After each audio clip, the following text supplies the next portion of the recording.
نحمده ونصلي على رسوله الكريم اما بعد فاعوذ بالله من الشیطان الرجیم بسم اللہ الرحمن الرحیم وما تكون في شأن وما تتلو منه من قرآن ولا تعملون من عمل إلا كنا عليكم شهودا إذ تفيضون فيه وما يعزب عن ربك من مثقال ذرة في الأرض ولا في السماء ولا أصغر من ذلك ولا أكبر إلا في كتاب مبين ألا إن أولياء الله لا خوف عليهم ولا هم يحزنون الذين آمنوا وكانوا يتقون لهم البشرى في الحياة الدنيا وفي الآخرة لا تبديل لكلمات الله ذلك هو الفوز العظيم صدق الله العظيم وما تكون في شان اور نہیں ہوتے آپ کسی بھی کیفیت میں وما تتلو منہ من قرآن اور نہیں پڑھ رہے ہوتے آپ قرآن میں سے کچھ بھی ولا تعملون من عمل اور اے مسلمانوں نہیں عمل کر رہے ہوتے تم کوئی بھی اچھا عمل الا کنا علیکم شہودا مگر یہ کہ ہم حاضر ہوتے ہیں موجود ہوتے ہیں تمہارے اس عمل پر گواہ ہوتے ہیں استفیدون فیہ جب کہ تم اس میں مصروف ہوتے ہو۔ یہ بڑی ہے ایک بشارت والی بات ہے کہ بندہ مومن کو یقین دلایا جائے کہ جو خیر تم کما رہے ہو، جو بھلائی کر رہے ہو، جو نیکی کر رہے ہو، تمہارا رب اسے دیکھ رہا ہے۔ وہ بات نہیں ہے کہ مر گئے ہم انہیں خبر نہ ہوئی۔ اللہ تعالیٰ تو تمہاری ہر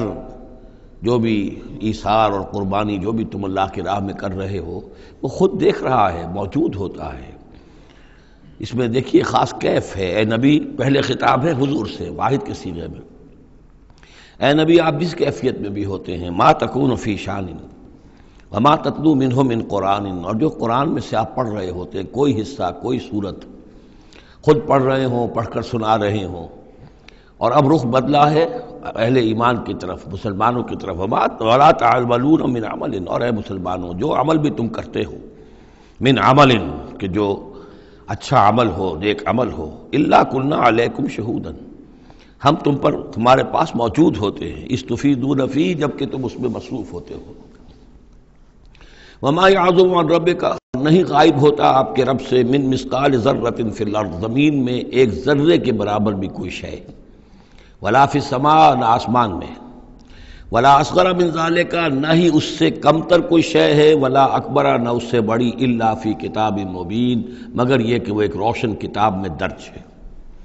یہ روشن کتاب ہے اللہ تعالیٰ کا علم قدیم۔ الا ان اولیاء اللہ لا خوف علیہم ولا هم یحزنون آگاہ ہو جاؤ اللہ کے دوستوں پر نہ کوئی خوف ہے نہ وہ حزن سے دوچار ہوں گے۔ یہ اولیاء اللہ کون ہیں؟ یہ کوئی علیحدہ سپیشیز نہیں ہے، علیحدہ نوع نہیں ہے، انسانوں ہی میں سے صاحب ایمان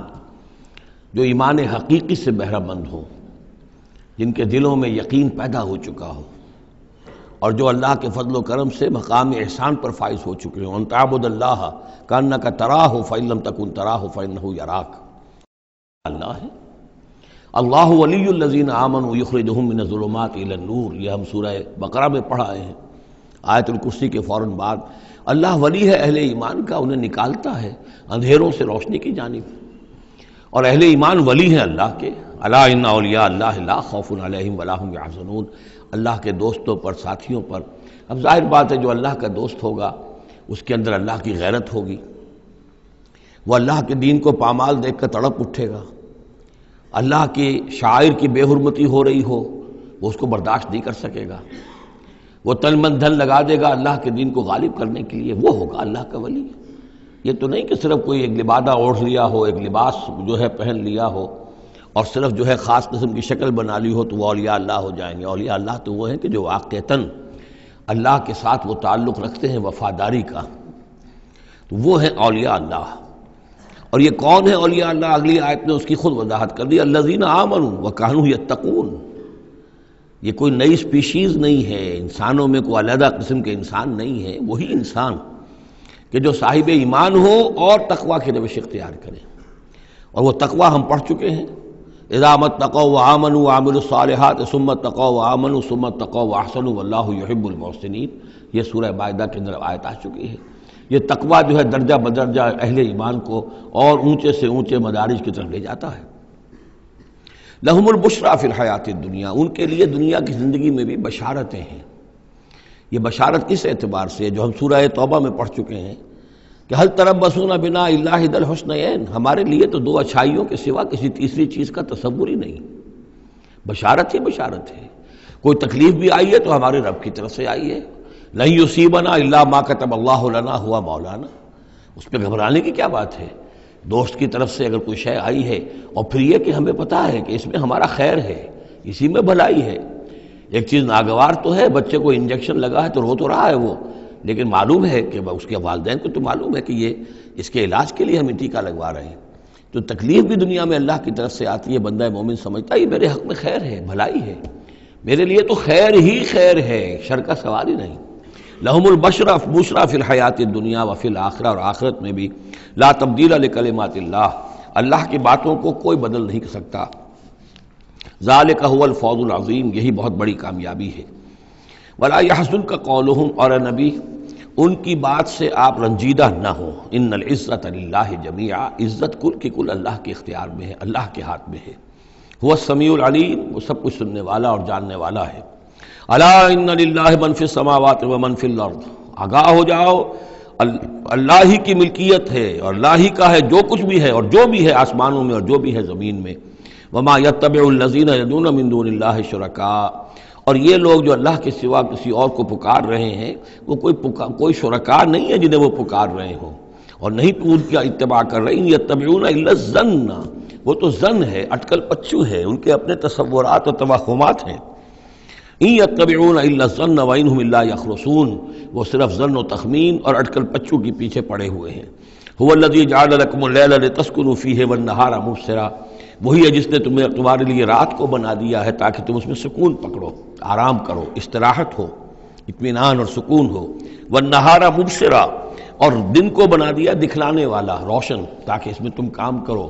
اپنی معاشی جدوجہد کرو۔ ان فی ذلک لآیات لقوم یسمعون،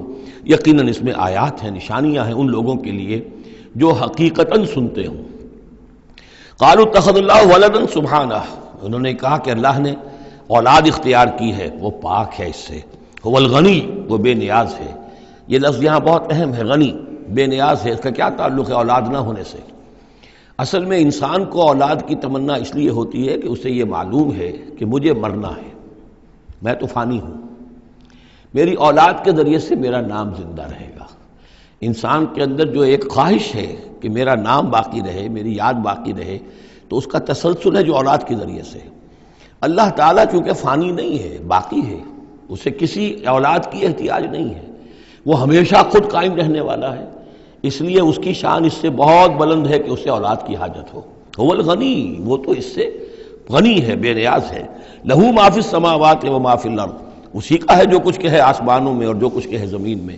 ان عندکم من سلطان بہذا، نہیں ہے تمہارے پاس کوئی سند، کوئی دلیل اس چیز کے لیے کہ تم نے اللہ کے لیے اولاد تراش لی ہے۔ اتقولون علی اللہ ما لا تعلمون، کیا تم اللہ کی طرف منسوب کر رہے وہ چیزیں جن کے لیے تمہارے پاس کوئی علم نہیں، کوئی دلیل نہیں، کوئی سند نہیں۔ قل ان الذین یفترون علی اللہ الکذب لا یفلحون، کہہ دیجئے وہ لوگ جو اللہ تعالیٰ کی طرف جھوٹ باتیں منسوب کرتے ہیں، افتراء کرتے ہیں، وہ کبھی فلاح نہیں پائیں گے۔ متاع فی الدنیا، دنیا میں ان کے لیے ساز و سامان ہے، رہنا بسنا ہے، اس کے لیے کوئی ضرورت ہم نے ان کو ضرورت کی چیزیں دے دی ہیں۔ ثم الینا مرجعہم، پھر ہماری طرف ان سب کا لوٹنا ہے۔ ثم نذیقہم العذاب الشدید بما کانوا یکفرون، اور پھر ہم انہیں مزہ چکھائیں گے بہت سخت عذاب کا ان کے کفر کی وجہ سے جو وہ کرتے رہے تھے۔ اب یہ صرف 2 رکوع اس سورہ مبارکہ میں آ رہے ہیں جو انباء الرسل کے ہیں، اور اس میں جیسا کہ میں نے عرض کیا حضرت نوح جو اولین ہیں اور حضرت موسیٰ جو آخری ہیں، ان دونوں کا تو صراحتاً ذکر ہے، بیچ میں صرف حوالہ دیا گیا ہے، کسی کا نام نہیں۔ حضرت نوح کا ذکر صرف آدھے رکوع پر ہے، حضرت موسیٰ کا قدر تفصیل کے ساتھ 1.5 رکوع ہے۔ اس کے برعکس ہو جائے گا اگلی صورت میں، سورہ ہود میں حضرت نوح علیہ السلام کے ذکر پر 2 رکوع ہیں طویل، اور حضرت موسیٰ کا صرف ایسے ہی تذکرہ ہے، صرف حوالے کے طور پر۔ وَاتْلُ عَلَيْهِمْ نَبَأَ نُوحٍ،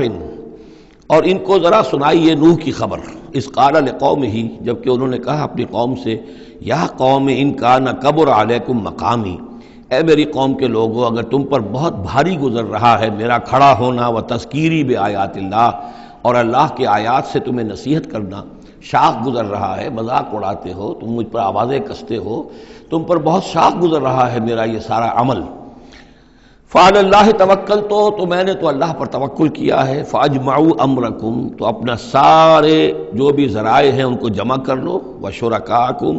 اور تمہارے سارے شریک جو ہیں انہیں بلا لو، ثم لا یکن امرکم علیکم غمۃ، پھر تم پر تمہارا معاملہ جو ہے کسی اشتباہ میں نہ رہ جائے، ثم اقضوا الی ولا تنظرون، پھر جو فیصلہ میرے بارے میں کرنا ہے کر گزرو اور مجھے کوئی مہلت مت دو۔ یہ جو انداز ہے چیلنج کا، اور یہ اس سے پتہ چلتا ہے کس درجے دل دکھ چکا تھا حضرت نوح علیہ السلام کا، استہزاء سے، تمسخر سے، مذاق سے۔ اللہ کا ایک بندہ ہے، 950 برس بیت چکے ہیں، کوئی سن کر نہیں دے رہا ہے، تو اس وقت جو آخری بات، اچھا اب جو تم کر سکتے ہو، میرا کوئی بگاڑ سکتے ہو بگاڑ لو، اپنی ساری قوت جمع کر لو، جیسا کہ اس سے پہلے آ چکا ہے، اور بھی انبیاء نے اس طرح کی بات کہی۔ پھر بالآخر فَإِن تَوَلَّيْتُمْ، اور پھر اگر تم یہ نہ کرو، اگر تم اس کھلے مقابلے میں بھی نہ آؤ، اور اس میں اس بات کا خیال موجود ہے، یعنی اس بات کا امکان موجود ہے کہ ان کے دل میں چور ہو کہ ہم اس کے خلاف کوئی اقدام کریں، اسے قتل کر دیں، نوح کے خلاف کوئی اور ہم ایسا اقدام کریں تو پتہ نہیں کوئی مصیبت ہم پر نہ آ جائے، لہذا یہ سارا جو انداز تھا حضرت نوح علیہ السلام کا، اس کے باوجود پھر وہ فرما رہے ہیں وَإِن تَوَلَّيْتُمْ، اگر تم نہیں کچھ کرتے، فَمَا سَأَلْتُكُم مِّنْ أَجْرٍ، تو پھر ذرا غور کرو، میں نے جو بھی تمہاری خدمت کی ہے آج تک، تمہیں جو دین کی طرف بلایا ہے، دعوت دی ہے، میں نے کبھی تم سے کوئی اجر مانگا ہے؟ میں نے تم سے کوئی اجرت تو طلب نہیں کی، تم سے کوئی شاباش تک نہیں مانگی، میں نے تم سے کوئی مدد نہیں مانگی، تم سے کوئی اجرت نہیں مانگی۔ ان اجری الا علی اللہ، میرا اجر تو اللہ کے ذمے ہے، وامرت ان اکون من المسلمین، اور مجھے حکم ہوا ہے کہ میں اس کے فرما بردار بندوں میں سے رہوں۔ فکذبوہ، تو انہوں نے پھر بھی جھٹلا دیا اس کو، فنجیناہ، تو ہم نے نجات دے دی اس کو، ومن معہ فی الفلک، اور جو بھی اس کے ساتھ تھے اس کی کشتی میں، وجعلناہم خلائف، اور انہی کو پھر ہم نے خلفاء بنا دیا زمین کے اندر، پھر انہی کو خلافت عطا کی، انہی کو جانشین بنایا۔ وَأَغْرَقْنَا الَّذِينَ كَذَّبُوا بِآيَاتِنَا، اور غرق کر دیا ان لوگوں کو جنہوں نے ہماری آیات کی تکذیب کی تھی۔ فَانظُرْ كَيْفَ كَانَ عَاقِبَةُ الْمُنذَرِينَ، تو دیکھو کیسا انجام ہوا ان کا جنہیں خبردار کر دیا گیا تھا۔ ثُمَّ بَعَثْنَا مِن بَعْدِهِ رُسُلًا، پھر ہم نے بھیجا ان کے بعد بہت سے رسولوں کو، الی قومہم، اپنی اپنی قوموں کی طرف، فجاءوہم بالبینات، تو وہ سب کے سب آئے ان کے پاس روشن دلیلیں لے کر، فما کانوا لیؤمنوا بما کذبوا بہ من قبل، لیکن وہ جس چیز کے انکار پر اڑ چکے تھے وہ ساری روشن دلیلیں دیکھنے کے باوجود بھی اس کو ماننے والے نہ بنے۔ کذالک نطبع علی قلوب المعتدین، اسی طرح ہم مہر کر دیا کرتے ہیں حد سے تجاوز کرنے والوں کے دلوں پر۔ ثم بعثنا من بعدہم موسیٰ و ہارون، اب یہ دیکھیے وہ جو ایک لنک جو ہے، جو میں نے آپ کو بتایا تھا، ایک چین ہے، حضرت نوح، حضرت ہود، حضرت صالح، حضرت لوط، حضرت شعیب اور حضرت موسیٰ، یہ 6 کا ذکر قرآن مجید میں بار بار آتا ہے۔ یہاں پر حضرت نوح کا اور حضرت موسیٰ کا، درمیان میں صرف ثم بعثنا من بعدہم رسلا، اور بھی رسول آئے، ان کا یہاں صراحتاً تذکرہ نہیں ہے۔ پھر ہم نے بھیجا ان کے بعد موسیٰ اور ہارون کو الی فرعون و ملئہ، فرعون اور اس کے سرداروں کی جانب، بے آیاتنا، اپنی نشانیوں کے ساتھ، فاستکبروا وکانوا قوم مجرمین، انہوں نے استکبار کیا اور وہ تھے مجرم قوم، گناہگار لوگ۔ فلما جاءهم الحق من عندنا، تو جب ان کے پاس ہمارے پاس سے ان تک ہمارے پاس سے حق پہنچا، قالوا ان ھذا لسحر مبین، تو انہوں نے کہا یہ تو کھلا جادو ہے۔ قال موسیٰ تقولون للحق لما جاءکم، موسیٰ نے کہا ان سے کہ کیا تم حق کے لیے کہہ رہے ہو؟ یہ حق ہے جو تم پر آیا ہے اور جو تم تک پہنچا ہے۔ اسحر ھذا، کیا یہ جادو ہے؟ ولا یفلح الساحرون، اور ساحر تو کبھی فلاح نہیں پایا کرتے۔ قالوا اجئتنا لتلفتنا عما وجدنا علیہ آباءنا، انہوں نے کہا موسیٰ کیا تم ہمارے پاس آئے ہو کہ تم ہمیں پھیر دو ان چیزوں سے، ان طریقوں سے، ان رسوم سے، ان ریتوں سے، ان رواجوں سے کہ جس پر ہم نے پایا اپنے آباء و اجداد کو۔ وَتَكُونَ لَكُمُ الْكِبْرِيَاءُ فِي الْأَرْضِ، اور تم دونوں کے لیے ہی حکومت ہو جائے اور بلندی ہو جائے اور بڑائی ہو جائے زمین کے اندر۔ دونوں سے مراد حضرت موسیٰ اور حضرت ہارون علیہ السلام۔ وَمَا نَحْنُ لَكُمَا بِمُؤْمِنِينَ، اور ہم ہرگز تم دونوں کی بات ماننے والے نہیں ہیں۔ وقال فرعون ائتونی بکل ساحر علیم، اور فرعون نے کہا لے آؤ میرے پاس تمام جو ماہر اور جادوگر ہیں ان کو جمع کر لو۔ فلما جاء السحرۃ قال لهم موسیٰ القوا ما انتم ملقون، تو جب وہ جادوگر آ گئے تو موسیٰ نے ان سے فرمایا کہ ڈالو جو تم ڈالنے والے ہو۔ فلما القوا، جب انہوں نے ڈالا، قال موسیٰ ما جئتم به السحر، موسیٰ نے فرمایا یہ جو تم لائے ہو، جو تم نے پیدا کیا، یہ جادو ہے۔ ان اللہ سیبطلہ، ان قریب اللہ تعالیٰ اس کا باطل ہونا ثابت کر دے گا، اسے نسیہ منسیہ کر دے گا، ہباء منصورہ کر دے گا۔ ان اللہ لا یصلح عمل المفسدین، یقیناً اللہ تعالیٰ مفسدوں کے عمل کو راہ یاب نہیں کرتا، کامیاب نہیں کرتا۔ وَيُحِقُّ اللَّهُ الْحَقَّ بِكَلِمَاتِهِ، اور اللہ تعالیٰ تو حق کو حق ثابت کرتا ہے اپنے کلمات سے، وَلَوْ كَرِهَ الْمُجْرِمُونَ، خواہ یہ مجرموں کو کتنا ہی ناگوار ہو۔ فما آمن لموسیٰ الا ذریۃ من قومہ علی خوف من فرعون وملئہم ان یفتنہم، تو نہیں ایمان لائے موسیٰ پر مگر ان کے نوجوان اس کی قوم میں سے، کچھ نوجوان اس کی قوم میں سے، کچھ لڑکے، علی خوف من فرعون، فرعون کے خوف کی وجہ سے، وہ ملئہم، اور ان کے اپنے سرداروں کے خوف کی وجہ سے، ان یفتنہم، کہ وہ ان کو مصیبت میں اور تکلیف میں مبتلا کریں گے۔ یہ بہت اہم ہے جو آیت ہے، اس کو سمجھ لیجئے کہ وہاں جو صورتحال تھی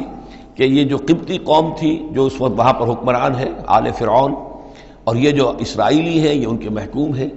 لیکن محکوم قوموں میں سے بھی اکثر ایسے لوگ ہوتے تھے اور ہمیشہ ہوئے ہیں کہ حکمران قوم ان میں اپنے ایجنٹ بنا لیتے ہیں، ان میں سے کچھ لوگوں کو خطابات دے دیتے ہیں، جیسے ہمارے یہاں خان بہادر اور خان صاحب، اور یہ جو خطابات دے دے کے انگریزوں نے مسلمانوں میں اور ہندوؤں میں وہ اپنے ایجنٹ اور اپنے وفادار لوگوں کا ایک جتھا بنا لیا تھا۔ یہ لوگ ہوتے تھے تو ہندوستانی، لیکن ہر اعتبار سے برطانیہ کے خیر خواہ اور حکومت کے وفادار، اس کے لیے فوج کے لیے بھرتی کرانے میں تیز ہیں۔ تو اس طرح کے لوگ جو تھے، اسرائیلی قوم میں بھی ایسے چودھری لوگ موجود تھے کہ جن کو کچھ دربار میں رسائی حاصل تھی، جن کو کچھ رسوخ حاصل تھا، اور وہ گویا کہ آل فرعون کے ایجنٹ بنے ہوئے تھے خود اپنی قوم کے اندر۔ یہ ہے وہ معاملہ کہ وہ ڈرتے تھے وہ لوگ، اگر ہم موسیٰ پر ایمان لے آئے تو یہ ہماری اپنی قوم کے جو چودھری لوگ ہیں، یہ خان صاحب اور جو یہ خان بہادر لوگ جو ہیں، یہ پھر ہمیں ستائیں گے، یہ ہماری رپورٹیں کریں گے اور ہماری جو ہے ان رپورٹوں کے اوپر گوشمالی ہوگی۔ فما آمن، لیکن یہ کہ بہرحال نوجوان خون ایسا ہوتا ہے کہ اس کے اندر پھر زیادہ مصلحت بینی نہیں ہوتی۔ جو ذرا ادھیڑ عمر کے لوگ ہوں وہ زیادہ مصلحت بین ہو جاتے ہیں، ان کی خواہ میں اتنی طاقت بھی نہیں ہوتی، خون میں اتنا جوش بھی نہیں رہتا، تو نوجوان جو ہے وہ تو رزق دیتا ہے۔ تو یہ سارا پورا فلسفہ جو اس ایک آیت میں موجود ہے۔ فما آمن لموسیٰ الا ذریۃ من قومہ، خود اس کی قوم میں سے بھی، سب کے سب حضرت موسیٰ کو نبی ماننے والے نہیں تھے، نہیں مانی بات موسیٰ کی ان کی قوم میں سے بھی، مگر کچھ نوجوانوں نے، کچھ نوجوان، کچھ لڑکوں نے، علی خوف من فرعون، فرعون کے خوف کی وجہ سے، وہ ملئہم، اور ان کے اپنے سرداروں کے خوف کی وجہ سے، ان یفتنہم، کہ وہ انہیں پرسیکیوٹ کریں گے، ان کو فتنے میں مبتلا کریں گے۔ وَإِنَّ فِرْعَوْنَ لَعَالٍ فِي الْأَرْضِ، اسی طرح کا ایک شخص قارون تھا۔ قارون جو ہے وہ قوم موسیٰ سے تھا، اسرائیلی تھا، لیکن یہ کہ سرکار دربار میں رسائی تھی، وفادار تھا حکومت کا، اسی کی وجہ سے بڑے بڑے ٹھیکے ملتے تھے، جیسے ہمارے ہاں ٹھیکیدار ہوتے تھے بڑے بڑے لوگ، تو اس کے پاس اتنی دولت جمع ہو گئی تھی۔ وہ سارا تذکرہ جو ہے آگے چل کر آئے گا سورہ قصص کے اندر۔ تھا تو قوم موسیٰ میں سے تھا، فرعونی تو نہیں تھا، لیکن یہ کہ وہ حضرت موسیٰ کے خلاف چالیں چلتا تھا، اور وہ ساری جو ہے وہ سرکار دربار کی جو خوشامد ہے وہ کام کرتا تھا، اسی سے پھر اس کو دولت ملتی تھی۔ وَإِنَّ فِرْعَوْنَ لَعَالٍ فِي الْأَرْضِ، اور یقیناً فرعون جو ہے وہ بہت سرکشی کر رہا تھا زمین میں، وَإِنَّهُ لَمِنَ الْمُسْرِفِينَ، اور یقیناً وہ بہت حد سے بڑھنے والا تھا۔ وَقَالَ مُوسَىٰ يَا قَوْمِ، اب انہوں نے ان سے جو بھی ایمان لے آئے تھے ان پر کہا، ان سے کہا، قَالَ يَا مُوسَىٰ قَوْمِ إِن كُنتُمْ آمَنتُم بِاللَّهِ، اب اگر تم اللہ پر ایمان لے آئے ہو، فَعَلَيْهِ تَوَكَّلُوا، تو اب اللہ پر توکل بھی کرو، إِن كُنتُم مُسْلِمِينَ، اگر تم واقعتاً فرما بردار ہو گئے ہو۔ فَقَالُوا عَلَى اللَّهِ تَوَكَّلْنَا، تو انہوں نے کہا ہاں آپ اللہ پر توکل کرتے ہیں، اپنا معاملہ اللہ کے حوالے کرتے ہیں۔ رَبَّنَا لَا تَجْعَلْنَا فِتْنَةً لِّلْقَوْمِ الظَّالِمِينَ، اے اللہ تو ہمیں ان ظالموں کے لیے تختہ مشق نہ بنا دے، اے اللہ ایسا نہ ہو کہ تو ہمارے ذریعے سے ان کو آزمائے، یعنی یہ کہ جیسے کہ ابو جہل ستا رہا تھا، ابو جہل کی آزمائش ہو رہی تھی، لیکن تختہ مشق حضرت یاسر، حضرت سمیہ بن رہی تھی رضی اللہ تعالی عنہما، تو اے اللہ ہمیں نہ آزما، ہم پر ان کا زور نہ آزما، یعنی ہمیں تختہ مشق نہ بنا دے۔ وَنَجِّنَا بِرَحْمَتِكَ مِنَ الْقَوْمِ الْكَافِرِينَ، اور ہمیں اپنی خاص رحمت سے ان کافروں کی قوم سے نجات عطا فرما۔ وَأَوْحَيْنَا إِلَىٰ مُوسَىٰ وَأَخِيهِ، اور ہم نے وحی کر دی موسیٰ کو اور ان کے بھائی کو ہارون کو، أَن تَبَوَّآ لِقَوْمِكُمَا بِمِصْرَ بُيُوتًا، کہ تم اپنی قوم کے لیے مصر میں کچھ گھر معین کر لو، ان گھروں کے اندر جمع ہو کر اللہ کی یاد کیا کرو، جیسے کہ دار ارقم جو ہے مکہ مکرمہ میں محمد رسول اللہ صلی اللہ علیہ وسلم نے وہ ایک مقرر کر لیا تھا، وہیں پر آپ ٹھہرتے تھے، کوئی آتا تھا تو وہیں پر ملاقات ہوتی تھی۔ ان تبوّأ لقومکما بمصر بیوتا، کہ تم کوئی معین کر لو مصر میں کچھ گھر، وجعلوا بیوتکم قبلۃ، اور اس کے علاوہ یہ کہ اپنے گھر بناؤ ہی قبلہ رخ، اس لیے کہ مسجدیں تو بنا نہیں سکتے، اور وہ معاملہ جو ہے فرعون کے خوف سے، تو یہ کہ گھر اپنے قبلہ رخ بناؤ تاکہ وہاں تم نمازیں پڑھا کرو۔ اب اس سے معلوم ہوتا ہے کہ قبلہ ان کا بھی تھا کوئی، جبکہ ابھی بیت المقدس تو بنا ہی نہیں ہے، وہ تو حضرت سلیمان علیہ السلام حضرت موسیٰ سے کم 1000 سال بعد آئیں گے، اور پھر وہ جو ہے بیت المقدس ہوگا اور یروشلم بنے گا اور ہیکل سلیمانی بنے گی۔ لہذا قبلہ تب اس وقت کا قبلہ کس کا تھا، کون سا تھا؟ یہی بیت اللہ قبلہ تھا۔ ان کے جو وہ خیمے ہوتے تھے قربان گاہ کے خیمے، ان کے بارے میں تفاصیل آتی ہے تورات کے اندر کہ وہ ایسے نصب کیے جاتے تھے کہ جب کوئی شخص جو ہے وہ قربانی پیش کرتا تھا تو اس کا رخ جو ہے سیدھا کعبے کی طرف ہوتا تھا۔ تو وجعلوا بیوتکم قبلۃ، اپنے گھر جو ہے قبلہ رو بناؤ، واقیموا الصلاۃ وبشر المؤمنین، نماز قائم رکھو اور اہل ایمان کو بشارت دو۔ وقال موسیٰ ربنا انک آتیت فرعون وملأہ زینۃ واموالا فی الحیاۃ الدنیا، اور موسیٰ نے عرض کیا پروردگار تو نے فرعون اور اس کے سرداروں کو زینت چمک دمک عطا کر دی ہے اور اموال عطا کر دی ہے دنیا کی زندگی میں، ربنا لیضلوا عن سبیلک، پروردگار اس لیے کہ وہ لوگوں کو گمراہ کرے تیرے راستے سے۔ ان کے پاس زور ہے، اقتدار ہے، اختیار ہے، دولت ہے، چمک دمک ہے، اب ظاہر بات ہے کہ عام لوگ ادھر ہی متوجہ ہوتے ہیں، انہی چیزوں سے اثر قبول کرتے ہیں۔ تو نے دے رکھا ہے، تیرا ہی اختیار ہے، دینے والا تو ہی ہے، تو کیا تو نے یہ سب کچھ نے اس لیے دیا ہے کہ یہ تیرے بندوں کو گمراہ کرے؟ ربنا لیضلوا عن سبیلک ربنا اطمس علی اموالہم، اے اللہ اب ان کے اموال مٹا دے،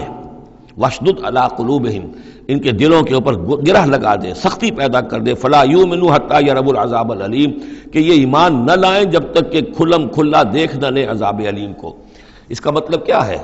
ہونا تو یہ چاہیے کہ نبی کہے کہ یہ ایمان لے آئیں، یہ ایک آخری وقت ہوتا ہے جبکہ اتنا بیزار ہو چکا ہو نبی، اور جبکہ اس قدر شدید جو ہے دشمنی کی ہو کفار نے اہل ایمان کے ساتھ، ستایا ہو بری طریقے سے، کہ پھر ایک وقت آ کر وہ کہتے ہیں کہ پروردگار اب اگر یہ ایمان لے آتے ہیں تو ان کے سارے گناہ معاف ہو گئے۔ ایمان کا مطلب تو یہ ہے کہ سارا کیا دھرا اب تک جو کچھ تھا انہوں نے وہ سب ان کو معاف ہو جائے گا، کوئی پکڑ نہیں ہوگی۔ تو پروردگار اب یہ جس حد کو پہنچ گئے ہیں ان کے دلوں کو سخت کر دے، یعنی ان کے دلوں پر مہر کر دے، اب یہ ایمان نہ لائیں جب تک کہ عذاب عریاں طور پر ان کے سامنے نہ آ جائے۔ جب عذاب آ جائے گا پھر ایمان لانے کا فائدہ کوئی نہیں، اس کے بعد تو جو ہے وہ ایمان معتبر نہیں ہے اللہ کے ہاں۔ واشدد علی قلوبہم فلا یؤمنوا حتی یروا العذاب العلیم، قال قد اجیبت دعوتکما فاستقیما ولا تتبعان سبیل الذین لا یعلمون، اللہ تعالیٰ نے فرمایا ٹھیک ہے تم دونوں کی دعا ہم نے قبول کر لی، قد اجیبت قبول کر لی گئی، منظور کر لی گئی دعا، دعوتکما تم دونوں کی دعا، فاستقیما اب تم بھی قائم رہنا، ایسا نہ ہو کہ وقت آنے پر تمہارا دل پسیج جائے کہ اے اللہ اب ان کو معاف فرما دے، تم بھی قائم رہنا۔ وَلَا تَتَّبِعَانَّ سَبِيلَ الَّذِينَ لَا يَعْلَمُونَ، اور ان لوگوں کے راستے کی پیروی ہرگز نہ کرنا جو علم نہیں رکھتے۔ وَجَاوَزْنَا بِبَنِي إِسْرَائِيلَ الْبَحْرَ، اور پھر ہم نے بنی اسرائیل کو پار اتار دیا سمندر کے یا دریا کے، فَأَتْبَعَهُمْ فِرْعَوْنُ وَجُنُودُهُ، تو پھر اس کے پیچھے آئے فرعون، ان کے پیچھے آئے فرعون اور اس کے لشکر بھی، بغیًا وعدوٰ، شرارت کے ساتھ اور زیادتی کے ساتھ، حتیٰ اذا ادرکہ الغرق، یہاں تک کہ جب وہ غرق ہونے لگا، پا لیا اسے غرق نے، یعنی فرعون جو ہے غرق ہونے لگا، قال آمنت انہ لا الہ الا الذی آمنت بہ بنو اسرائیل، اس نے کہا میں ایمان لایا اس پر کہ کوئی خدا نہیں ہے، کوئی الہ نہیں ہے سوائے اس کے کہ جس پر بنی اسرائیل ایمان لائے ہیں، وانا من المسلمین، اور میں اس کے فرما برداروں میں سے ہوں۔ الآن،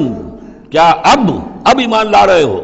وقد عصیت قبل، حالانکہ اس سے پہلے تم نافرمانی کرتا رہا، وکنت من المفسدین، اور تو نہایت فساد کرنے والوں میں سے تھا، فالیوم ننجیک ببدنک، تو اب آج ہم تمہارے بدن کو نجات دے دیں گے، یہ گلے سڑے گا نہیں، محفوظ رہے گا، لتکون لمن خلفک آیا، تاکہ تو اپنے بعد والوں کے لیے ایک نشانی بنا رہے۔ اس کی فرعون کی لاش جو ہے مل گئی تھی، صرف یہ کہ ناک پر سے کہیں سے کسی مچھلی نے کچھ کاٹا تھا، وہ صرف باقی ہے کہ پوری فرعون کی وہ لاش جو ہے محفوظ ہے۔ لتکون لمن خلفک آیہ وان کثیرا من الناس عن آیاتنا لغافلون، اور یقیناً بہت سے لوگ ہماری آیات سے غفلت ہی برتتے رہتے ہیں۔ وَلَقَدْ بَوَّأْنَا بَنِي إِسْرَائِيلَ مُبَوَّأَ صِدْقٍ، اور ہم نے بنی اسرائیل کو بہت ہی عمدہ جگہ فراہم کر دی، وَرَزَقْنَاهُم مِّنَ الطَّيِّبَاتِ، اور انہیں روزی دی بہت ہی اچھی پاکیزہ چیزوں کی، فَمَا اخْتَلَفُوا، تو انہوں نے نہیں اختلاف کیا، حتیٰ جاءہم العلم، یہاں تک کہ علم ان کے پاس آ گیا۔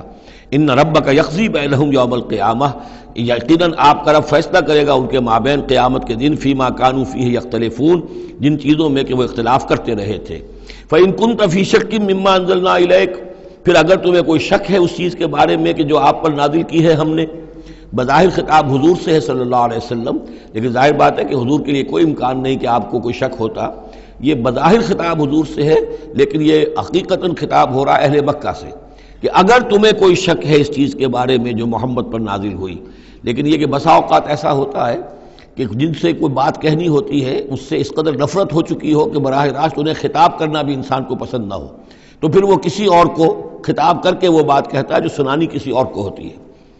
اگر تمہیں شک ہے اس چیز کے بارے میں کہ جو ہم نے اپنے اس بندے محمد پر نازل کی ہے صلی اللہ علیہ وسلم، فاسأل الذین یقرؤون الکتاب من قبلک، تو پھر پوچھ لیجئے ان لوگوں سے کہ جن کو کتاب دی گئی تھی آپ سے پہلے، لقد جاءک الحق من ربک، اے نبی آپ کے پاس حق آیا ہے آپ کے رب کی طرف سے، فلا تکونن من الممترین، تو ہرگز نہ ہو جائیں آپ شک کرنے والوں میں۔ پھر نوٹ کر لیجئے میرے نزدیک یہاں بظاہر خطاب حضور سے ہے، اصل میں روح سخن جو ہے وہ مشرکین عرب سے ہے۔ ولا تکونن من الذین کذبوا بآیات اللہ، اور بد بن جانا ہرگز ان لوگوں میں سے جنہوں نے اللہ کی آیات کو جھٹلایا، فتکون من الخاسرین، تو ہو جاؤ گے خسارہ پانے والوں میں سے۔ ان الذین حقت علیہم کلمۃ ربک لا یؤمنون، یقیناً جن لوگوں کے اوپر کہ تیرے رب کی بات واقع ہو چکی ہے، ثابت ہو چکی ہے، جو قانون خداوندی کی زد میں آ چکے ہیں، جو ضد اور ہٹ نرمی کی وجہ سے اپنے دلوں پہ مہر کروا چکے ہیں، وہ ایمان نہیں لائیں گے۔ لا یؤمنون ولو جاءتہم کل آیۃ، چاہے کتنی ہی آیتیں آ جائیں، کتنی ہی نشانیاں آ جائیں، حتیٰ یروا العذاب العلیم، وہ ایمان نہیں لائیں گے جب تک کہ اپنی آنکھوں سے عذاب علیم کو دیکھ نہ لیں، جیسے کہ فرعون کا معاملہ ہوا کہ جب غرق ہونے لگا تب ایمان لایا۔ فلولا كانت قریۃ آمنت فنفعها ایمانها، تو کیوں نہ ہوئی کوئی بستی کہ جو ایمان لاتی اور اسے اس کے ایمان نے نفع پہنچایا ہوتا، الا قوم یونس، سوائے ایک قوم یونس کے۔ حضرت یونس علیہ السلام کو بھیجا گیا تھا نینوا کی طرف، وہاں انہوں نے دعوت دی، معاملہ وہی ہوا جو تمام رسولوں کے ساتھ ہوا ہے، قوم نے انکار کیا، سرکشی پر اڑے رہے، پھر یہ خبر دے کر اور چلے گئے کہ اب 3 دن کے اندر اندر تم پر عذاب آ جائے گا۔ محسوس ایسا ہوتا ہے کہ انہیں اجازت اللہ کی طرف سے جانے کی نہیں آئی تھی۔ رسول کا معاملہ ایسا ہوتا ہے کہ وہ اپنی جگہ کو چھوڑ کر نہیں جا سکتا جب تک کہ اللہ کی طرف سے ایکسپریس پرمیشن نہ ہو، واضح اجازت۔ جیسے ہمارے ایگزیکٹو آفیسرز ہوتے ہیں، ڈی سی ہے تو ضلع کو چھوڑ کے نہیں جا سکتا وہ بغیر اجازت کے، اس لیے کہ ظاہر بات ہے وہاں کے امن و امان کا سارے ذمہ داری اس کی ہے۔ تو نبی کا معاملہ مختلف ہے، رسول کا مختلف ہے۔ رسول کو جب کسی جگہ پر کسی قوم کی طرف کسی علاقے کی طرف بھیج دیا گیا، اب چاہے کچھ بھی ہو، جب تک کہ وہاں پر سے اجازت نہ آئے کہ اس قوم کو چھوڑ کر تم جا سکتے ہو، رسول نہیں جا سکتا۔ چنانچہ آپ کو معلوم ہوتا ہے کہ جب سیرت میں آپ پڑھتے ہیں ہجرت کے واقعات، تو حضرت ابوبکر جو ہیں، حضور نے عام مسلمانوں کو اجازت دے دی تھی چلے جاؤ مدینے، لیکن خود انتظار میں تھے کہ اللہ کی طرف سے خصوصی اجازت آ جائے۔ حضرت ابوبکر پوچھتے رہتے تھے، اونٹنیاں تیار کی ہوئی تھیں، لیکن جب تک وہ اجازت نہیں آئی آپ وہاں سے روانہ نہیں ہوئے۔ تو ایسا محسوس ہوتا ہے کہ حمیت دین میں کچھ بہت زیادہ جوش آیا حضرت یونس علیہ السلام کے۔ بہرحال حمیت دینی اور اللہ کی غیرت جو ہے وہ اچھی شے ہے، لیکن وہ جوش کے اندر بس صرف یہ ان سے نظر انداز ہو گیا معاملہ کہ اپنی اللہ تعالیٰ کی طرف سے واضح اجازت آئے بغیر اپنی قوم کو چھوڑ کر چلے گئے۔ اس کا نتیجہ یہ نکلا کہ جب عذاب کے آثار شروع ہوئے اور قوم نے دیکھا کہ جو بات کہی تھی یونس نے وہ تو صحیح نکل رہی ہے،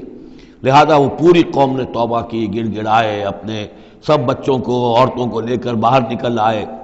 مال مویشی سامان لے کر گڑ گڑا کر اللہ سے توبہ کی تو اللہ نے ان کی توبہ کو قبول کر لیا۔ حالانکہ عذاب کے آثار شروع ہونے کے بعد توبہ قبول نہیں ہوتی، لیکن ایک استثناء ہے، چونکہ جو رسول بھیجے گئے تھے ان رسول کی طرف سے ذرا جلدی ہو گئی اور اجازت کے بغیر وہ اپنی قوم کو چھوڑ کر چلے گئے، لہذا اس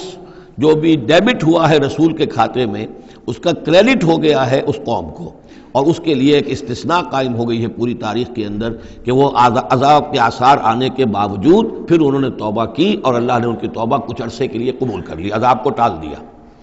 فلولا كانت قرية آمنت فنفعها ایمانها الا قوم یونس، تو کیوں نہ ہوئی کوئی بستی کو جو ایمان لے آتی، یعنی عذاب کے آثار شروع ہونے کے بعد، اور پھر اسے اس کا ایمان لانا مفید ہوتا، سوائے قوم یونس کے۔ لما آمنوا، جب وہ ایمان لے آئی قوم، کشفنا عنہم عذاب الخزي فی الحیات الدنیا، ہم نے کھول دیا ان سے، ہٹا دیا ان سے دنیا کی زندگی میں وہ رسوا کن عذاب، ومتعناہم الی حین، اور ایک وقت معین کے لیے ہم نے انہیں اور مہلت دے دی، ایک فریش لیز آف ایگزسٹنس ان کو عطا کر دیا۔ وَلَوْ شَاءَ رَبُّكَ لَآمَنَ مَنْ فِي الْأَرْضِ كُلُّهُمْ جَمِيعًا، اور اگر آپ کا رب چاہتا ہے نبی صلی اللہ علیہ وسلم تو جو بھی زمین میں ہے سب کے سب ایمان لے آتے۔ یہ باتیں سورہ انعام میں بہت یعنی شد و مت کے ساتھ آ چکی ہیں، وہ ذروہ سلام ہے اس موضوع کا کہ آپ کے دل میں کتنی بھی خواہش ہو کہ یہ سب لوگ ایمان لے آئیں، لیکن یہ کہ اللہ تعالیٰ نے تو ضابطہ رکھا ہوا، جو طالب حق ہوگا اسے حق ملے گا، جو طالب ہدایت ہوگا اسے ہدایت ملے گی، جو ضد پر، ہٹ درمی پر، تعصب پر اور کسی ضد میں آ گیا ہے اسے اللہ تعالیٰ ہدایت نہیں دے گا۔ اگر جبراً اللہ نے ہدایت دینی ہوتی تو دنیا میں کوئی بھی کافر نہ ہوتا، سب کے سب مومن ہوتے، متقی ہوتے۔ آخر اللہ کے فرشتے کتنے ہیں؟ سب مومن ہیں، متقی ہیں، پاک ہیں، صاف ہیں، کہیں کوئی غلطی نہیں، معصیت نہیں، کہیں لا یعصون اللہ ما امرہم ویفعلون ما یؤمرون، وہ جو بھی کچھ انہیں حکم ہوتا ہے بجا لاتے ہیں اللہ تعالیٰ کے احکام، کسی حکم کی نافرمانی نہیں کرتے۔ انسانوں کو پیدا کیا ہے امتحان کے لیے، خلق الموت والحیات لیبلوکم ایکم احسن عملا، لہذا آپ اس معاملے میں بس اپنا فرض ادا کریں، باقی کون ایمان لا رہا ہے کون نہیں لا رہا وہ معاملہ ہم سے متعلق ہے۔ وَلَوْ شَاءَ رَبُّكَ لَآمَنَ مَنْ فِي الْأَرْضِ كُلُّهُمْ جَمِيعًا، اگر اللہ چاہتا، آپ کا رب چاہتا تو یقیناً زمین میں جو ہے سب کے سب ایمان لے آتے۔ أَفَأَنْتَ تُكْرِهُ النَّاسَ حَتَّى يَكُونُوا مُؤْمِنِينَ، تو کیا آپ لوگوں کو مجبور کر دیں گے کہ وہ ضرور ایمان لے آئیں؟ یعنی آپ اپنے آپ کو بھی ہلکان کر رہے ہیں، آپ نے دن رات ایک کیا ہوا ہے، آپ ہر وقت اس جد و جہد میں ہیں، پھر آپ کو یہ بھی اندیشہ رہتا ہے کہ کہیں میری طرف سے کوئی کوتاہی تو نہیں ہو رہی ہے، جیسے کہ سورہ اعراف کے اندر فَلَا تَكُنْ فِي صَدْرِكَ حَرَجٌ، آپ کے دل کے اندر یہ تنگی نہیں ہونی چاہیے، آپ اپنا فرض ادا کر کے اپنے آپ کو سبکدوش سمجھیے۔ وَمَا كَانَ لِنَفْسٍ أَن تُؤْمِنَ إِلَّا بِإِذْنِ اللَّهِ، اور کسی جان کے لیے ممکن ہی نہیں ہے، کسی انسان کے لیے کہ وہ ایمان لائے مگر اللہ کے اذن سے۔ وَيَجْعَلُ الرِّجْسَ عَلَى الَّذِينَ لَا يَعْقِلُونَ، اور جو عقل سے کام نہیں لیتے اللہ تعالیٰ ان کے اوپر تو گندگی مسلط کر دیتا ہے۔ قُلْ انظُرُوا مَاذَا فِي السَّمَاوَاتِ وَالْأَرْضِ، کہیے ان سے کہ دیکھو جو آسمانوں اور زمین میں ہے اللہ تعالیٰ کی آیات ہیں، آسمان میں بھی ہیں زمین میں بھی ہیں۔ وَمَا تُغْنِي الْآيَاتُ وَالنُّذُرُ عَنْ قَوْمٍ لَا يُؤْمِنُونَ، لیکن یہ ساری آیات کام نہیں آتی اور یہ ساری انذار اور ڈر سنانا اور جو بھی دعوت و تبلیغ ہے وہ ان لوگوں کے لیے جو ایمان نہیں لانا چاہتے مفید نہیں ہے۔ فَهَلْ يَنْتَظِرُونَ إِلَّا مِثْلَ أَيَّامِ الَّذِينَ خَلَوْا مِن قَبْلُ، یہ لفظ ایام آگے ایام اللہ، تو کیا یہ منتظر ہیں اسی طرح کے دنوں کے جیسے کہ دن اس سے پہلے آئے ہیں؟ قُلْ فَانْتَظِرُوا، وہ دن جو آیا تھا قوم نوح پر اور وہ دن جو آیا قوم ہود پر اور قوم صالح پر، فَهَلْ يَنْتَظِرُونَ إِلَّا مِثْلَ أَيَّامِ الَّذِينَ خَلَوْا مِن قَبْلِهِمْ، تو کیا یہ اسی طرح کے دنوں کا انتظار کر رہے ہیں، اسی طرح کا دن ان پر بھی آ جائے جیسا کہ ان پر آیا تھا جو ان سے پہلے تھے؟ قُلْ فَانْتَظِرُوا إِنِّي مَعَكُم مِّنَ الْمُنتَظِرِينَ، تو کہہ دیجئے کہ اچھا انتظار کرو، میں بھی تمہارے ساتھ انتظار کر رہا ہوں۔ ثُمَّ نُنَجِّي رُسُلَنَا وَالَّذِينَ آمَنُوا، پھر ہم نجات دیتے رہے ہیں اپنے رسولوں کو اور اہل ایمان کو۔ كَذَلِكَ حقاً علینا ننجی المومنین، بالکل اسی طرح ہمارے اوپر حق ہے، واجب ہے کہ ہم اہل ایمان کو نجات دیں۔ حضرت نوح کے ساتھ جو ایمان لائے وہ ان کے ساتھ کشتی میں بچا لیے گئے، حضرت ہود پر جو لوگ ایمان لائے ان کو بچا لیا گیا، حضرت صالح پر جو ایمان لے آئے وہ ان کو بچا لیے گئے، اور عمورہ اور صدوم کی بستیوں میں سے کوئی ایک بھی نہیں نکلا ایسا خوشبخت کہ جو وہاں سے اپنی نجات کا سامان حاصل کرتا، سوائے حضرت لوط اپنی دونوں بیٹیوں کو لے کر نکلے ہیں، ایک متنفس بھی نہیں تھا وہاں، ان کی اپنی بیوی بھی پیچھے رہ گئی ہے۔ قُلْ يَا أَيُّهَا النَّاسُ إِن كُنتُمْ فِي شَكٍّ مِّن دِينِي، اب یہ بڑا ایک فیصلہ کن سا انداز خطاب ہے یہاں، کہہ دیجئے اے نبی، اے لوگو ان کنتم فی شک من دینی، اگر تمہیں میرے دین کے بارے میں کوئی شک ہے، یعنی تم مجھ پر دباؤ ڈال رہے ہو کہ میں تمہارے دین کی پیروی کروں، تو تمہیں کچھ شک ہے شاید میرے بارے میں کہ میں اپنے دین پر پوری طرح جازم نہیں ہوں، پوری طرح قائم نہیں ہوں، شاید مجھے اس کے اوپر پورا وثوق حاصل نہیں ہے، یہ جو تم محنت کر رہے ہو، مجھے جو ہے مجھ پر دباؤ پریشرائز کر رہے ہو مجھے،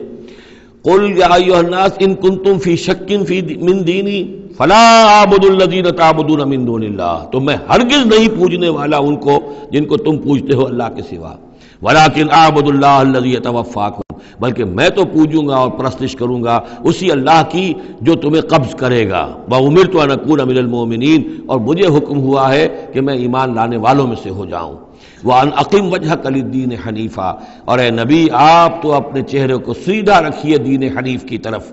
دین کی طرف حنیف ہو کر، یکسو ہو کر، وَلَا تَكُونَنَّ مِنَ الْمُشْرِكِينَ، اور ہرگز نہ ہوئیے ان مشرکوں میں سے، وَلَا تَدْعُ مِن دُونِ اللَّهِ مَا لَا يَنفَعُكَ وَلَا يَضُرُّكَ، اور مت پکاریے ہرگز اللہ کو چھوڑ کر ان ہستیوں کو جنہیں یہ پکار رہے ہیں جو نہ نفع پہنچا سکتی ہیں اور نہ نقصان، فَإِنْ فَعَلْتَ، اور اگر بالفرض آپ نے ایسا کیا فَإِنَّكَ إِذًا مِّنَ الظَّالِمِينَ، تو پھر آپ بھی ظالموں میں سے ہو جائیں گے، وَإِن يَمْسَسْكَ اللَّهُ بِضُرٍّ فَلَا كَاشِفَ لَهُ إِلَّا هُوَ، اور اگر اللہ تعالیٰ آپ کو کوئی ضرر پہنچائے، تکلیف پہنچائے، تو کوئی نہیں ہے اس کا کھولنے والا، دور کرنے والا سوائے اس کے، وَإِن يُرِدْكَ بِخَيْرٍ، اور اگر وہ ارادہ کر لے آپ کے ساتھ بھلائی کا، خیر کا، اچھائی کا، فَلَا رَادَّ لِفَضْلِهِ، تو اس کے فضل کو لوٹانے والا کوئی نہیں جو آڑ بن جائے، روک بن جائے، رکاوٹ بن جائے اس کے فضل کے راستے میں، يُصِيبُ بِهِ مَن يَشَاءُ مِنْ عِبَادِهِ، وہ اپنا فضل دیتا ہے اپنے بندوں میں سے جس کو چاہتا ہے، پہنچاتا ہے جس کو چاہتا ہے، وَهُوَ الْغَفُورُ الرَّحِيمُ، اور وہ غفور اور رحیم ہے، قُلْ يَا أَيُّهَا النَّاسُ، کہہ دیجئے اے لوگو، قَدْ جَاءَكُمُ الْحَقُّ مِنْ رَبِّكُمْ، تمہارے پاس تمہارے رب کی طرف سے حق آ چکا ہے، فَمَنِ اهْتَدَىٰ، تو جو کوئی بھی ہدایت پائے، فَإِنَّمَا يَهْتَدِي لِنَفْسِهِ، تو وہ اپنے بھلے کو ہدایت پاتا ہے، اس کا فائدہ اسی کو ہوگا، عاقبت اس کی سنورے گی، اللہ کی رحمت اس کے شامل حال ہوگی، وَمَنْ ضَلَّ، اور جو بھٹک جائے، جو گمراہ ہو جائے، فَإِنَّمَا يَضِلُّ عَلَيْهَا، تو وہ بھی اپنی جان پر وبال لے گا، اس کا سارا وبال اس کی اپنی جان پر آئے گا، وَمَا أَنَا عَلَيْكُمْ بِوَكِيلٍ، اور میں کوئی تمہارا ذمہ دار نہیں ہوں، میں تمہارے اوپر کوئی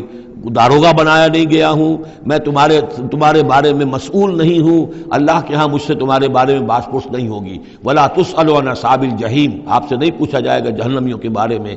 وَاتَّبِعْ مَا يُوحَىٰ إِلَيْكَ، اور اے نبی آپ پیروی کرتے رہیے اس کی کہ جو آپ کی طرف وحی کیا جا رہا ہے، وَاصْبِرْ، اور صبر کیجئے، جمے رہیے، ڈٹے رہیے، ان کے دباؤ کو برداشت کیجئے، حتیٰ یحکم اللہ، یہاں تک کہ اللہ تعالیٰ فیصلہ سنا دے، وَهُوَ خَيْرُ الْحَاكِمِينَ، اور یقیناً وہ بہترین فیصلہ کرنے والا ہے۔ سورۃ ہود، بسم اللہ الرحمن الرحیم، یہ اب جوڑا ہے، اس جوڑے کا دوسرا فرد سورہ ہود، یہاں آپ دیکھیں گے کہ برعکس ترتیب ہو جائے گی، 10 رکوعوں میں سے 6 سے زائد انباء الرسل پر مشتمل ہے، اور جس میں سب سے تفصیلی ذکر جو ہے یہ حضرت نوح علیہ السلام کا ہے، اور آخر میں بہت ہی مختصر سا تذکرہ جو ہے حضرت موسیٰ کا ہے، باقی جیسے سورہ اعراف میں ایک رکوع ایک رسول کے لیے، وہی ترتیب آپ یہاں دیکھیں گے۔ بسم اللہ الرحمن الرحیم، الف لام را، کتاب احکمت آیاتہ ثم فصلت من لدن حکیم خبیر۔ الف لام را، یہ وہ کتاب ہے جس کی آیات پختہ کی گئی ہیں، مضبوط کی گئی ہیں، پھر ان کی تفصیل کی گئی ہے، انہیں کھولا گیا ہے اس ہستی کی طرف سے جو حکیم اور خبیر ہے، جو کمال حکمت والا اور باخبر ہے۔ اس کا ایک مفہوم یہ ہو سکتا ہے کہ قرآن مجید میں شروع میں جو صورتیں نازل ہوئی ہیں وہ چھوٹی چھوٹی لیکن بہت پروفاؤنڈ، چند الفاظ کے اندر معلوم ہوتا ہے کہ جیسے سورۃ العصر ہے، والعصر ان الانسان لفی خسر الا الذین آمنوا وعملوا الصالحات وتواصوا بالحق وتواصوا بالصبر، اب اس میں کل ہدایت موجود ہے، اور امام شافعی کے وہ اقوال جو ہیں میں نے اپنے کتابچے میں راہ نجات سورۃ العصر کی روشنی میں وہ سارے درج کیے ہیں کہ لو لم ينزل من القرآن سواها لکفت الناس، اگر صرف یہ سورۃ العصر نازل ہوتی قرآن میں سے اور کچھ نہ نازل ہوتا تو بھی ہدایت کے لیے کافی تھی، اور لو تدبر الناس هذه السورۃ لوسعتهم، اگر لوگ صرف اس صورت پر تدبر کریں، غور کریں، تو یہ ان کی ہدایت کے لیے کافی ہو جائے گی۔ تو ابتدائی صورتیں اور آیتیں بڑی محکم، لیکن اس کے بعد تفصیل انہی کی بیان ہوئی ہے۔ اللہ تعبدوا الا اللہ، یہ کتاب کس پیغام کے ساتھ آئی ہے؟ نہ پوجو کسی کو سوائے اللہ کے، اننی لکم منہ نذیر و بشیر، یقیناً میں ہوں تمہارے لیے اس کی جانب سے خبردار کرنے والا اور بشارت دینے والا۔ یہ دو الفاظ بار بار آ رہے ہیں، بشیر اور نذیر، نذیر اور بشیر۔ وما نرسل المرسلین الا مبشرین ومنذرین، رسلا مبشرین ومنذرین لئلا یکون للناس علی اللہ حجۃ بعد الرسل وکان اللہ عزیزا حکیما۔ وان استغفروا ربکم، اور یہ کہ اپنے رب سے استغفار کرو، معافی چاہو، ثم توبوا الیہ، اور پھر اس کی جناب میں رجوع کرو، اس کی طرف بڑھو۔ یمتعکم متاعا حسنا، وہ تمہیں ساز و سامان دے گا دنیا کی زندگی میں بھی اچھا فائدہ، الی اجل مسمی، ایک وقت معین تک کے لیے، دنیا میں بھی تمہارے لیے حسنا ہوگا۔ وَيُؤْتِ كُلَّ ذِي فَضْلٍ فَضْلَهُ، اور ہر صاحب فضل کو اس کے حصے کا فضل عطا کرے گا۔ یہاں جو ہے ذی فضل سے مراد ہے مستحق فضل، جو بھی فضل کا مستحق ہے اسے اللہ تعالیٰ اس کا فضل عطا کرے گا۔ وَإِن تَوَلَّوْا، اور اگر تم پھر جاؤ گے، فَإِنِّي أَخَافُ عَلَيْكُمْ عَذَابَ يَوْمٍ كَبِيرٍ، تو پھر مجھے اندیشہ ہے کہ تم پر بہت بڑے دن کا ایک عذاب آئے گا۔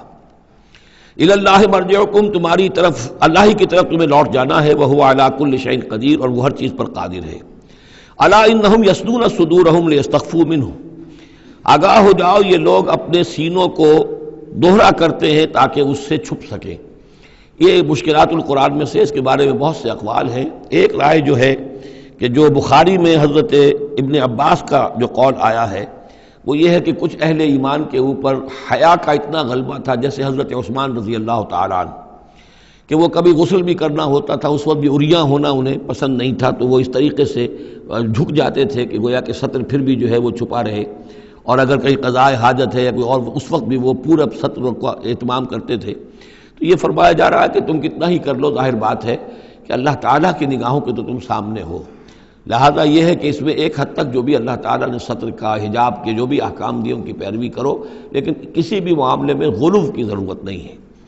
الا انہم یثنون، باقی اور طرح سے بھی اس آیت کی جو ہے وہ تشریح کی گئی ہے۔ الا انہم یثنون صدورہم لیستخفوا منہ، آگاہ ہو جاؤ وہ اپنے سینوں کو دوہرا کرتے ہیں کہ اس سے چھپ سکیں اللہ سے۔ الا حین یستغشون ثیابہم، حین یستغشون ثیابہم، آگاہ ہو جاؤ کہ جب وہ اپنے اوپر اپنے کپڑے بھی اوڑھے ہوئے ہوتے ہیں، یہ تو یہ کہ اس وقت تو جو ہے وہ اپنے سینوں کو دوہرا کر رہے ہیں، جب کپڑے لپیٹے ہوتے ہیں، یعلم ما یسرون وما یعلنون، اس وقت بھی اللہ جانتا ہے جو کچھ وہ چھپا رہے ہوتے ہیں اور جو کچھ وہ ظاہر کر رہے ہوتے ہیں۔ انہ علیم بذات الصدور، وہ تو جو کچھ سینوں کے اندر ہے اس کو بھی جانتا ہے۔ وما من دابۃ فی الارض الا علی اللہ رزقها، اور نہیں ہے کوئی بھی چلنے والی چیز، کوئی حیوان، کوئی چوپایا، کوئی چرند، کوئی پرند، زمین پر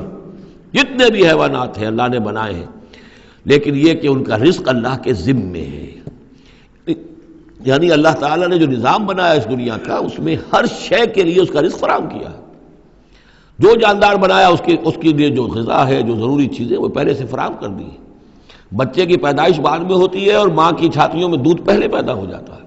تو اللہ تعالیٰ کی طرف سے یہ نظام جو ہے ایسا ہے۔ یہ دوسری بات ہے کہ لوگوں نے تقسیم دولت کا نظام غلط کر دیا، تو کچھ لوگ بھوکے رہ گئے، کچھ ننگے ہو گئے، کچھ نے دولت سمیٹ کر جو ہے اپنے کھتے بھر لیے، انبار لگا لیے۔ یہ انسانوں کا معاملہ ہے، یہ انہوں نے غلط کام کیا ہے، ورنہ اللہ تعالیٰ نے تو تمام جو بھی جتنی بھی مخلوقات ہیں ان کے لیے کافی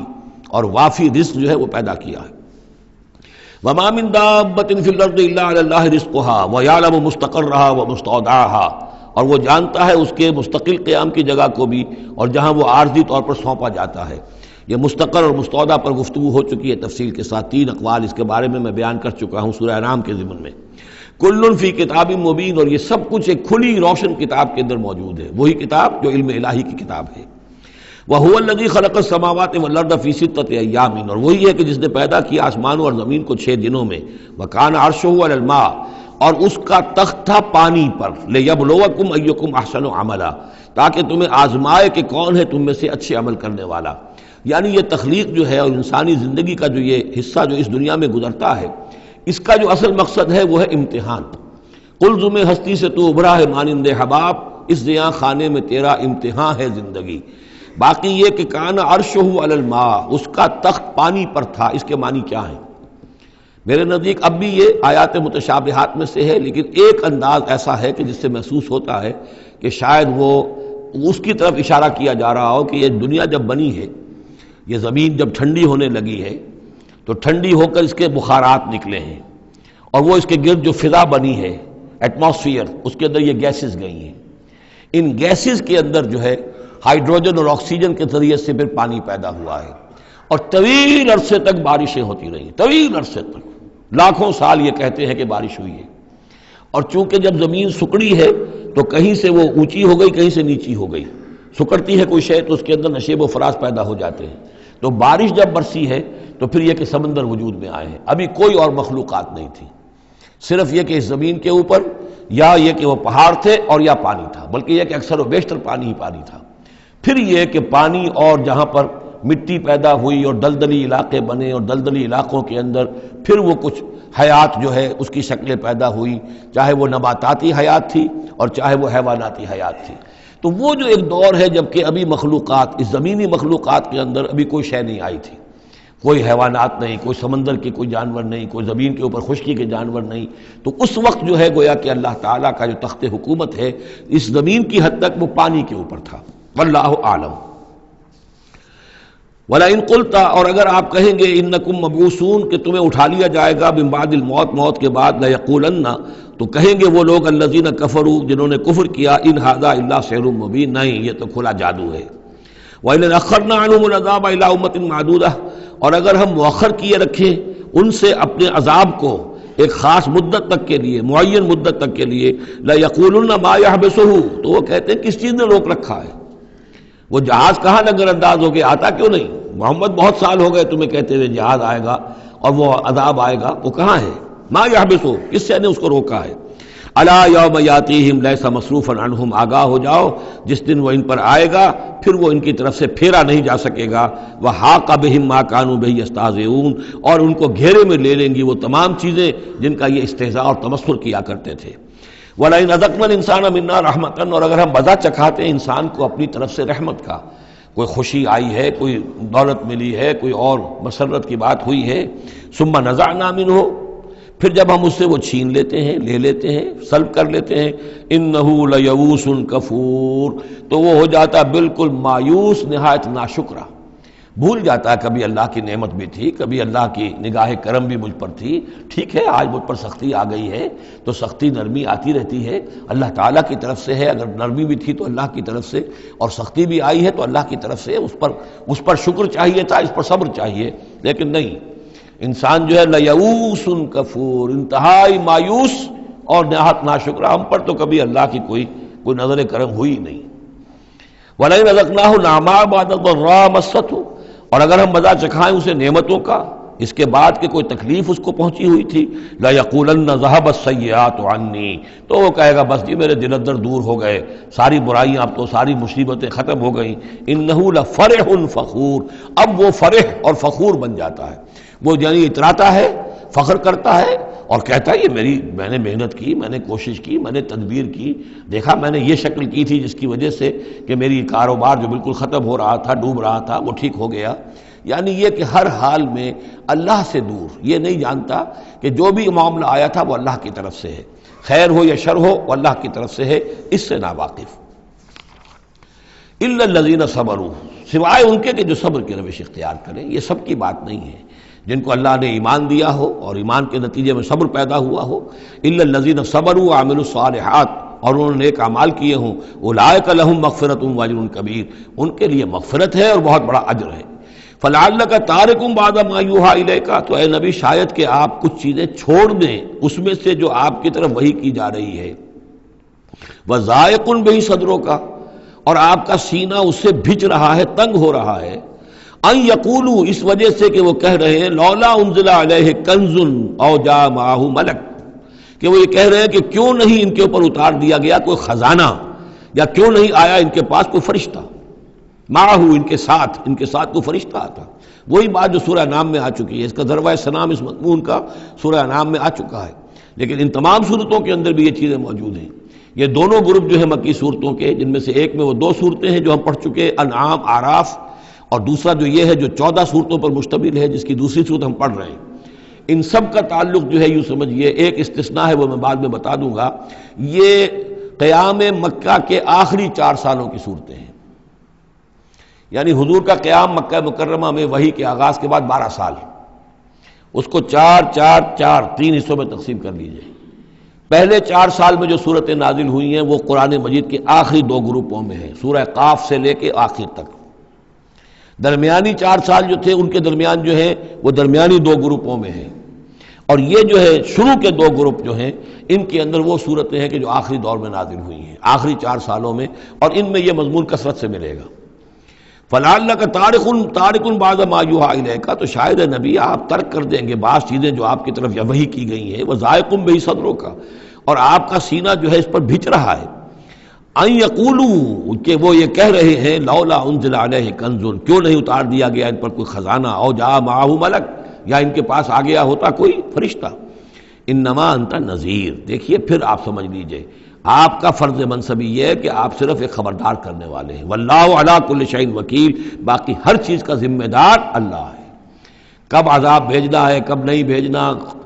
کوئی معجزہ دکھانا ہے یا نہیں دکھانا، کس کو ایمان کی توفیق دینی ہے کس کو نہیں دینی ہے، یہ سارے معاملات اللہ کے ہاتھ میں ہیں۔ ام یقولون افتراہ، کیا ان کا کہنا یہ ہے کہ یہ قرآن جو ہے محمد نے خود گھڑ لیا ہے؟ قل فاتوا بعشر سور مثلہ مفتریات، اب یہ ہے وہ چیلنج جو دوسرے نمبر پر دیا گیا۔ پہلا چیلنج تھا کہ تم پورے قرآن جیسی کوئی کتاب بنا کر لاؤ، وہ آگے چل کر آئے گا سورہ بنی اسرائیل میں اور دوسری صورتوں میں۔ اس سے نیچے اتر کر اچھا 10 صورتیں بنا کے لے آؤ، اس سے نیچے پر سبیل تنزل 1 صورت، اس 1 صورت کی بات سورہ یونس میں بھی آ چکی ہے اور سورہ بقرہ میں بھی،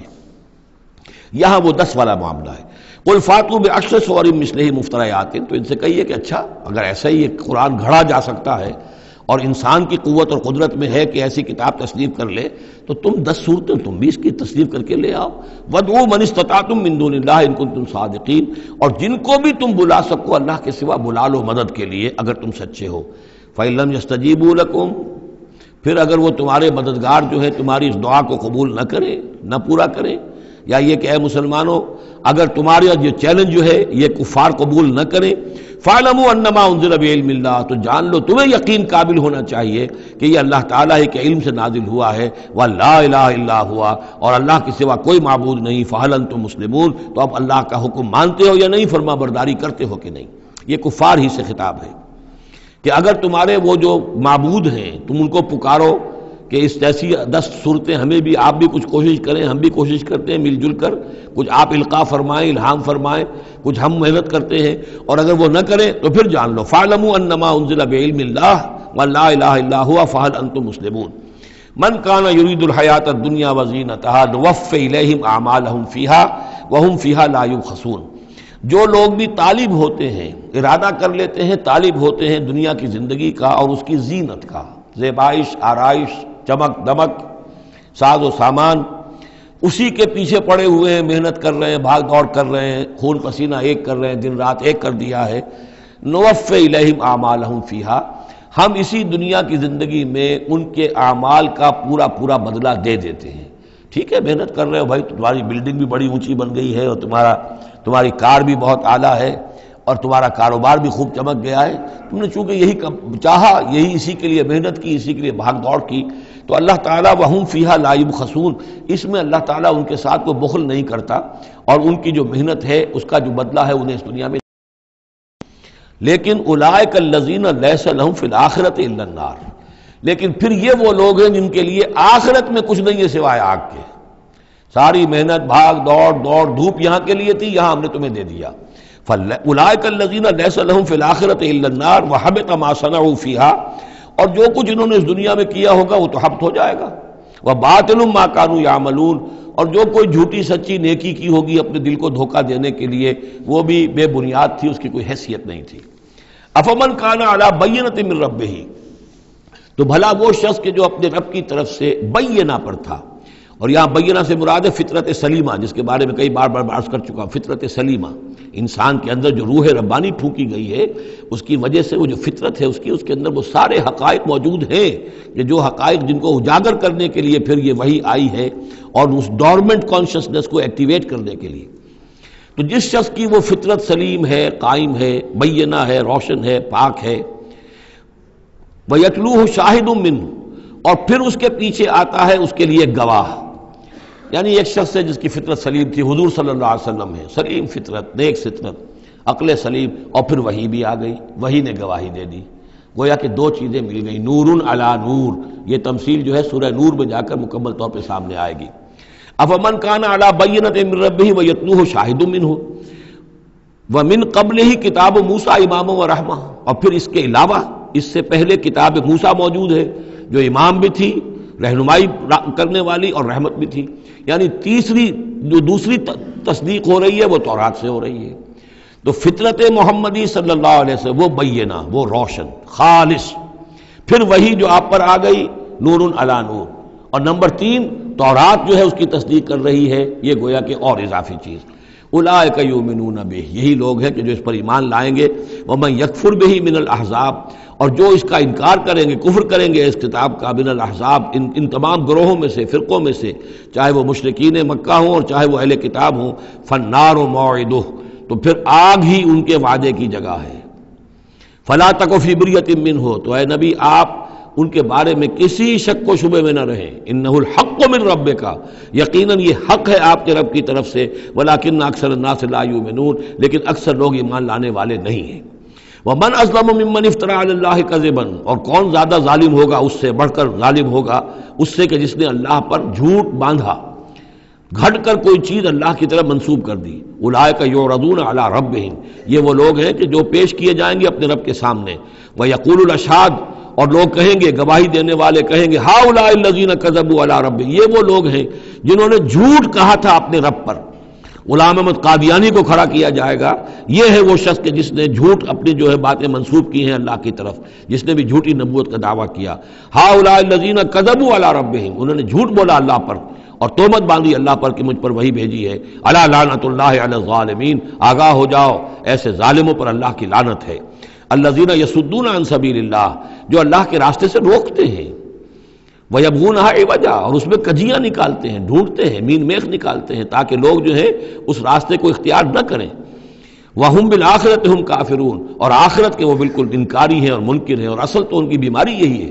آخرت کا انکار ہے، جس کی وجہ سے کہ ان کی عقلوں پر پردے پڑے ہوئے ہیں. آخرت سے جو ان کی بے رغبتی ہے، لا یرجون لقاءنا، جو سورہ یونس میں ہم نے بار بار پڑھا، وہ لوگ کہ جو ہم سے ملاقات کے امیدوار ہی نہیں. یہ ہے اصل میں کہ جو غفلت کی اصل جڑ اور بنیاد ہے. اولئک لم یکونوا معجزین فی الارض، یہ وہ لوگ ہیں کہ یہ ہرگز زمین میں عاجز کرنے والے نہیں ہیں. یہ شکست نہیں دے سکتے حق کو، یہ اللہ تعالیٰ کو شکست نہیں دے سکتے، اللہ کے رسول کو شکست نہیں دے سکتے. لم یکونوا معجزین فی الارض وما کان لهم من دون اللہ من اولیاء، اور نہ ہی ان کے اللہ کے سوا یا اللہ کے مقابلے میں کوئی مددگار اور حمایتی ہیں. یضاعف لهم العذاب، ان کے لیے تو عذاب بڑھایا جاتا رہے گا، دگنا کیا جاتا رہے گا. ما کانوا یستطیعون سمع ما کانوا یستطیعون السمع وما کانوا یبصرون، اور وہ اس لیے کہ نہ تو وہ سننے کی صلاحیت رکھتے تھے اور نہ دیکھتے تھے، اندھے اور بہرے ہو گئے تھے. سم بکم عمی فہم لا یرجعون، اس لیے اب ان کے لیے عذاب جو ہے بڑھایا جاتا رہے گا. اولئک الذین خسروا انفسہم، یہ وہ لوگ ہیں جنہوں نے اپنے آپ کو ہلاک کر لیا، تباہ و برباد کر دیا. وضل عنہم ما کانوا یفترون، اور ان سے سب گم ہو کر رہ گئی وہ ساری افطرا جو وہ کرتے رہے تھے. وہ کہاں گئے معبود، کہاں گئے من گھڑت خیالات، کہاں ہیں وہ شفعاء، کہاں ہیں وہ چھڑانے والے، وہ سب کے سب جو ضل عنہم ما کانوا یفترون، گم ہو گئے وہ سب کہ جس کا کہ انہوں نے افطرا کیا تھا. لا جرم انہم فی الآخرۃ هم الاخسرون، تو اب اس میں کیا شک ہے کہ آخرت میں سب سے بڑھ کر خسارہ پانے والوں میں وہی ہوں گے. اکثر جو ہے افل کے بنا پر افل التفضیل. ان الذین آمنوا وعملوا الصالحات، اس کے برعکس سائملٹینیس کنٹراسٹ کا قاعدہ، اس کے برعکس وہ لوگ جو ایمان لائے اور جنہوں نے نیک عمل کیے. وَأَخْبَتُوا إِلَىٰ رَبِّهِمْ، اور جو اپنے رب کے سامنے جنہوں نے عاجزی کی، گڑ گڑاتے رہے، تضرع اختیار کیا. اولئک اصحاب الجنہ، یہ ہوں گے جنت والے. ہم فیہا خالدون، وہ رہیں گے اس میں ہمیشہ ہمیش. مثل الفریقین کالاعمی والاصم والبصیر والسمیع، یہ جو دو گروہ ہیں یہ فریقین ہیں، ایک اہل ایمان ہیں اور ایک وہ ہے مشرک اور کافر. ان کی مثال ایسے ہے کہ ایک طرف تو ایک اندھا اور بہرا ہے، کالاعمی والاصم، اندھا بھی ہے بہرا بھی ہے، اور دوسرا والبصیر والسمیع، جو دیکھتا بھی ہے اور سنتا بھی ہے. هل یستویان مثلا، کیا یہ برابر ہے مثال کے اعتبار سے؟ افلا تذکرون، تو کیا وہ نصیحت اخذ نہیں کرتے؟ بارک اللہ لی ولکم فی القرآن العظیم ونفعنی وإیاکم بالآیات والذکر الحکیم.